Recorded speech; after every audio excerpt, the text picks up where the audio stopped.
Oliver, this week there was quite a bit of online scrutiny and reaction to Donald Trump's health, which continues to become an increasingly important part of the conversation online about this president, his behavior, and what appears to be a literal physical cover-up of health issues that he is having. Recent photos and videos are continuing to show that the president has this bruising on his hand that has shown up repeatedly in recent weeks. The White House has explained this away as that he's taking aspirin and that is to prevent, some sort of future heart issues like strokes, keeps his blood thin, and then he's been shaking a lot of hands, and that combination has caused this bruising on his hand. I think for a lot of news outlets, they took that reporting, they reported on it, and mostly stopped asking questions, at least publicly. I did some reporting on this week, and I talked to Jonathan Reiner, the cardiologist, the George Washington University professor. He is the same cardiologist who treated Vice President Dick Cheney. That's important here because Dick Cheney, as we all know, suffered a heart attack while in office. It was pretty dramatic. Dr. Jonathan Reiner knows a thing or two. He's also a CNN contributor. I asked him his thoughts on whether or not the press is doing a good job covering this, especially after the last election with Joe Biden. So much of the focus was on Joe Biden's health. Older president, of course, 82 years old, but Donald Trump's not that much younger. He's 79, he's turning 80 in the next year. Dr. Reiner told me that he believes that the bruising explanation that the White House given is not a plausible one, and that he believes that the press needs to be doing more reporting on this issue. The president's health matters quite a bit to the American public. And in the past, Trump's health has been something that has been really unclear. We know from the beginning in 2015, in which Trump paid a doctor and effectively wrote his own note saying that he would be the healthiest president ever. And in recent months, when he had his last medical checkup, the White House doctor said that he had really no health issues to speak of at all and didn't mention that he was taking any sort of medication or that he had any sort of issues that have led to these photos of the bruised hands. And you may have also seen these really swollen ankles that he's got. Obviously, Trump does not want to go out into public and put this stuff on display, or to talk about the fact that he, being the strong man who defeated Joe Biden and Kamala Harris, has also these personal health issues of his own. And so we've instead seen makeup slathered on his hand, but there's not been a lot of reporting on this in the press. And I do think that is a little bit alarming, considering just the last election, so much emphasis was on that, but also journalists in the wake of it came out and said, look, we can't get too close to these subjects. We need to be holding power to account no matter what. And maybe we had a blind spot with Joe Biden and what the administration was telling us about his health. And maybe we took it too much at face value and that he did have larger issues. Oliver, what do you think about this whole topic? I think it's baffling why it's not a bigger story. I mean, because it's I think with the thing with Joe Biden is it was much trickier to report because you're talking about someone's cognitive state. It's not visible on camera. Trump's health issues are visible on camera. Like the images of his hand have gone viral online many times, and yet you don't see the same sort of fire in the belly from the press questioning this White House about what is going on with Donald Trump's health. Like, we can see he's got bruised hands. We can see his swollen ankles. We can see when he's trying to hide his bruised hands by putting an absurd amount of makeup on them.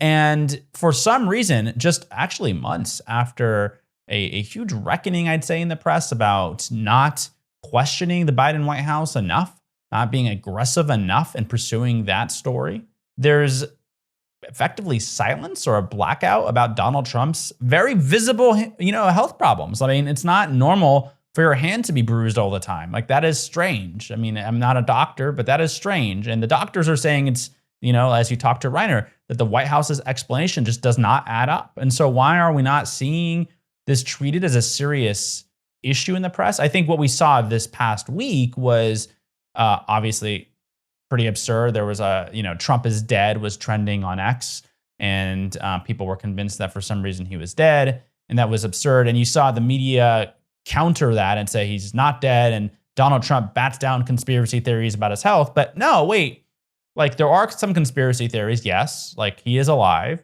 but there's also a very real story there that deserves real scrutiny and real answers. And we're not getting that from the press or the White House. And it's frankly bizarre. Like, I just don't get it, because it's such an easy story to tell, given that there are images that show he's struggling or hiding some sort of health issue.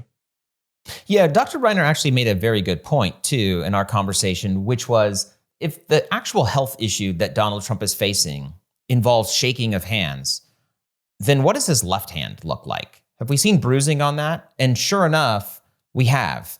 Donald Trump, both of his hands at times recently have shown these bruises on there. Now, again, not a doctor, nor am I a conspiracy theorist, nor do I pretend to know what it is that, he has here.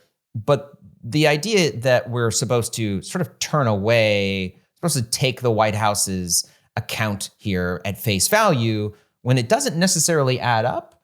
And a renowned cardiologist is saying, there's probably more to know here than what has been, what has been portrayed.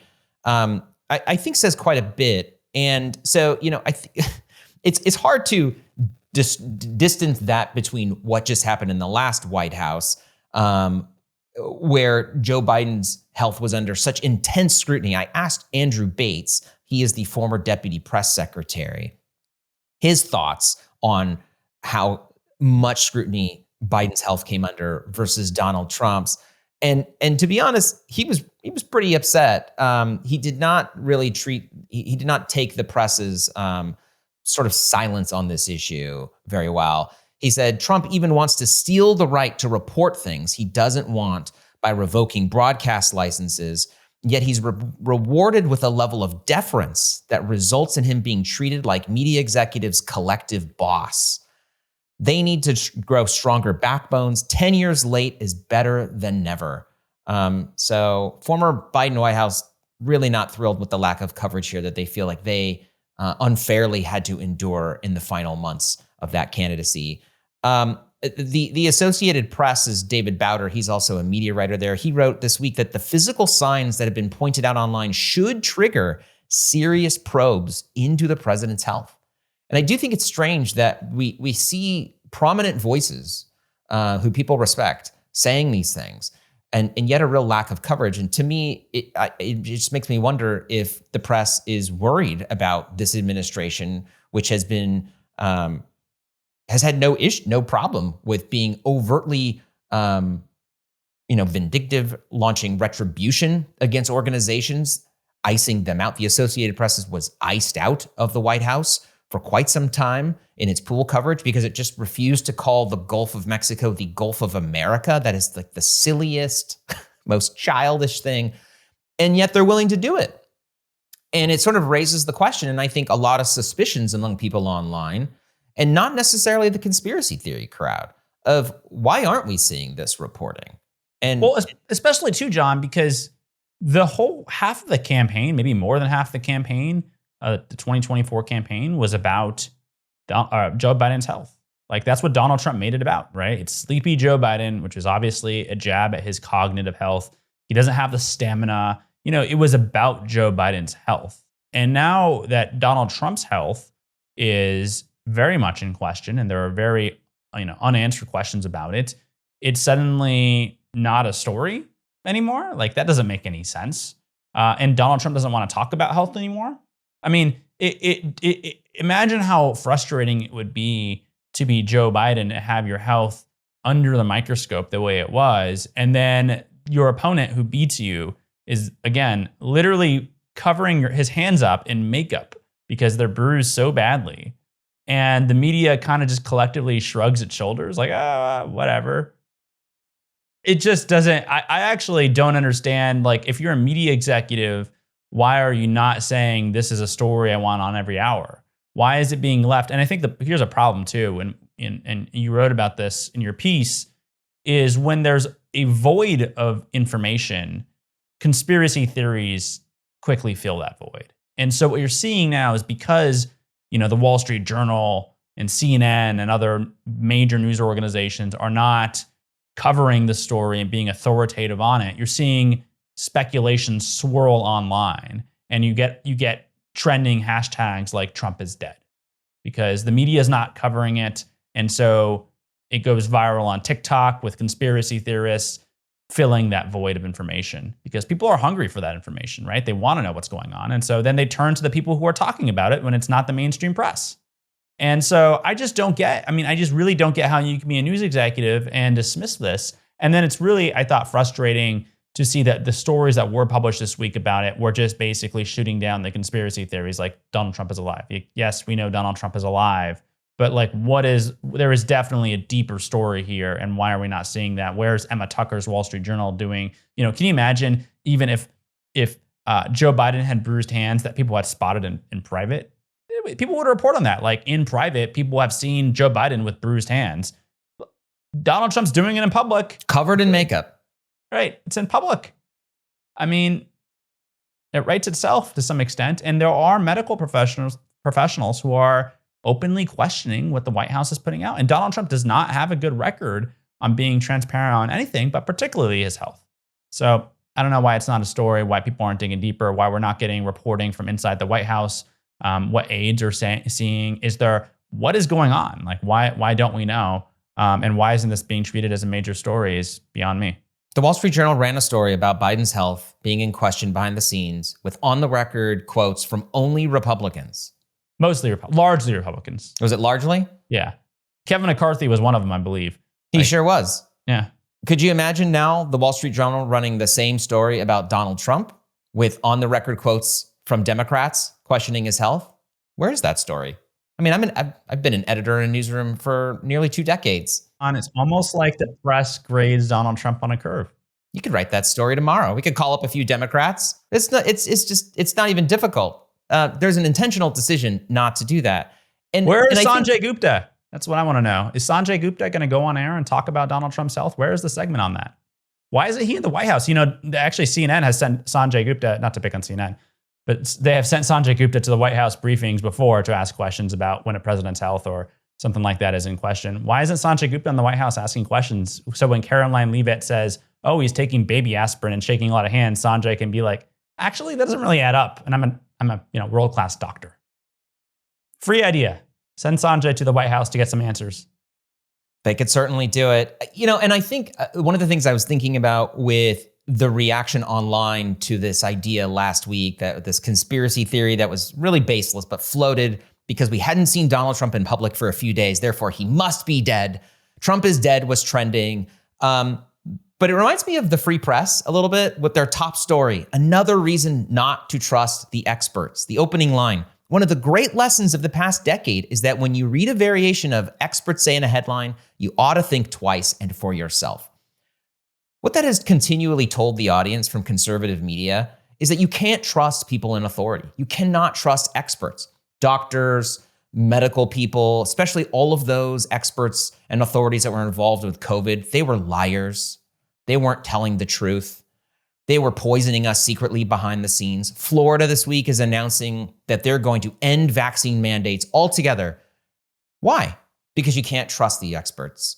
And this is what's going to happen with our information ecosystem online when you can't trust anybody. And that is something that has been preached to the right for decades now, since Rush Limbaugh era. You can't trust those people in authority. You can only you have to sort of, figure these things out each time. Don't listen to them. Listen to me. Listen to Sean Hannity. He knows what's really going on. And I think what you're seeing is a reaction to that, in that people go, I can't trust any of that. Why should I trust any of that? And then when the mainstream press, whose sole job it is to deliver facts and to hold power to account and to scrutinize them, is silence on these major issues, all that does is just create a vacuum for conspiracy theorists. And it's hard for me to see how we're going to that status is going to change over time, how that's going to improve when there are obvious stories to be written about this. Even working in newsrooms, you have people whose sole jobs are like SEO. Okay, guys, the top trending item is like the top 5 trends are Donald Trump is dead in some capacity. Where were the stories about that, actually? Right. Here's the ground truth of what they've been saying and why our medical experts, the people that we're reaching out to and talking about this specifically, have their own thoughts on it. Why, raise their own questions. On the destruction of truth, John, just because I've been watching Andor lately, there is this but the whole thing, if you haven't seen it, it's a study on authoritarianism, it's a study on power, and it's a study most profoundly, perhaps, on the power of propaganda.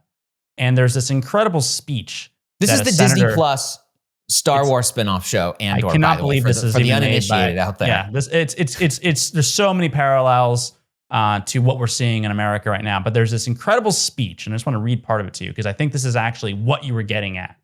And it says, the senator, of all the things at risk, the loss of an objective reality is perhaps the most dangerous.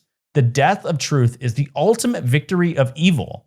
When truth leaves us, when we let it slip away, when it is ripped from our hands, we become vulnerable to the appetite of whatever monster screams the loudest.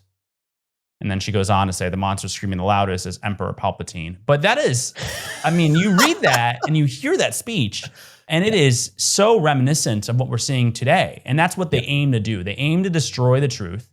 And then who wins when the truth is destroyed? The person that screams the loudest. In this case, it tends to often be Donald Trump. Thank you for watching Power Lines. For more analysis and insight, subscribe to our YouTube channel down below, like this video, and you can watch more of us right over here.